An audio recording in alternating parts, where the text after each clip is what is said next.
UGC के नियम लाकर सरकार ने अच्छा काम किया कि गलत काम किया? देखिए, आधा अधूरा राजनीति के दृष्टि से यूजीसी के मार्फत ये चीज लाया गया है। ये विनाशकारी साबित होगा, कैंपस कुरुक्षेत्र बन जाएगा। All right, okay.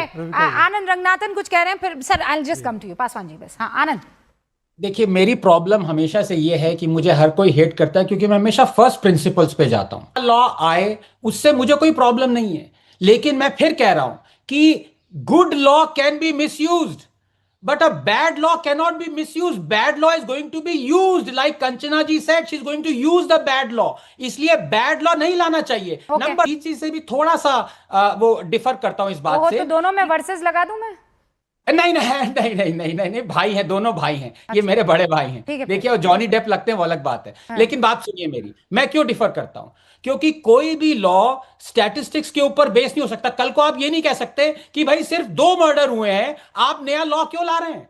कोई भी लॉ इज बेस्ड ऑन। तो कल को अगर केस में 1% भी बढ़ोतरी हो, 100% नहीं, अगर बढ़ोतरी ना भी हो, लेकिन अगर इनजस्टिस हो रहा है, उसके अगेंस्ट लॉ आना चाहिए। लेकिन वो मतलब ये तो आप लॉ अच्छा, तो ये लॉ जस्ट कैसे हो जाएगा? अब ये भी बता ही दीजिए।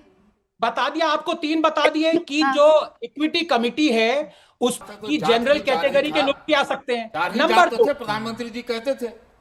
सुनिए सुनिए मिस्टर सिंह, सुनिए, जो मैंने 3 रीजंस दिए थे जो इसमें प्रॉब्लम है इस लॉ में, वो तीनों को आप ठीक करिए। नंबर 1 जो मैंने कहा था कि इसमें आपने जो कैटेगरी, जनरल कैटेगरी का मेंशन ही नहीं किया कि डिस्क्रिमिनेशन में, वो डालिए। ठीक है, कि मतलब अगर ब्राह्मण चल रहे हैं। नंबर 2 कि आप जो इक्विटी कमिटी बनाएंगे और इक्विटी स्क्वाड बनाएंगे, उसमें जनरल कैटेगरी का मेंशन करिए स्पेसिफिकली। वो और एक जुर्माना। नंबर 3 जो फॉल्स और मैलिशियस कंप्लेंट्स हैं उनके अगेंस्ट प्यूनिटिव मेजर रखिए। बस ठीक है ना। अब बस ये तो समझ में आता है ना अजीत भारती? बस मेरे ख्याल से ये एक मिनट जोड़ना चाहूंगा। ओके, हाँ पासवान जी। प्रोफेसर आनंद सर बहुत अच्छे स्कॉलर हैं। सर को मैं 2 चीज़ें बताना चाहूँगा। एक तो इस एक्ट का जो संख्या 6 संख्या है, जिसमें समता समिति का गठन क्या होगा उसको सर देखा। पदेन अध्यक्ष होगा, वो एक अध्यक्ष होगा जिसमें SC ST OBC नहीं है। दूसरा, उच्च शिक्षण संस्थान के 3 प्रोफेसर, इसमें भी SC ST OBC मेंशन नहीं है, वो प्रोफेसर जनरल भी हो सकते हैं। उच्च शिक्षण संस्थान का 1 कर्मचारी, इसमें भी SC ST OBC मेंशन नहीं है, जनरल हो सकता है। व्यवसायिक अनुभव रखने वाले मेंबर नहीं है। तो जहाँ पे बस प्रतिनिधित्व, छोटी सी चीज, नहीं अंतिम बात, 7वें नंबर पे प्रतिनिधित्व होगा SC ST OBC का।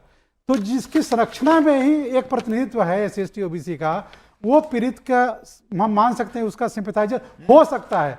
अगर वो प्रो इंस्टीट्यूशन होगा तो वो भी नहीं होगा, वो भी गला कटवाने के शामिल हो जाएगा।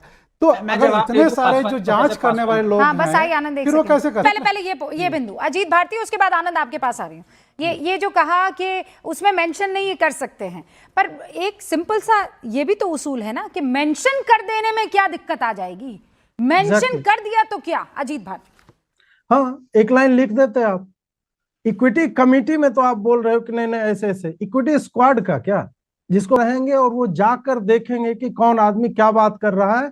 ये शब्द जो डाला गया इम्प्लिसिट, कि उसका मन लगेगा कि नहीं मेरे ऊपर हो गया है अत्याचार, और इक्विटी स्क्वाड में केवल SC ST हैं। राजू वाले बयानबाजी करते हैं, वो क्या करेगा उसके भविष्य के साथ? उसके बाद आपने क्या यह लिखा है? आपने लिख दिया कि 15 दिन के अंदर आपको यदि प्राइमा फेसी एविडेंस होगा पुलिस के पास जाना होगा। आप विद्यार्थियों को क्या कर रहे हो? अपराध का अड्डा बना रहे हो कि नहीं ये पूरा एक्टिव क्राइम सीन है यूनिवर्सिटी, और यहाँ पे कभी भी कुछ भी घटित हो सकता है। आप लोग प्रोफेसर हैं, आप लोग को तो साइकोलॉजी पढ़ाया जाता है।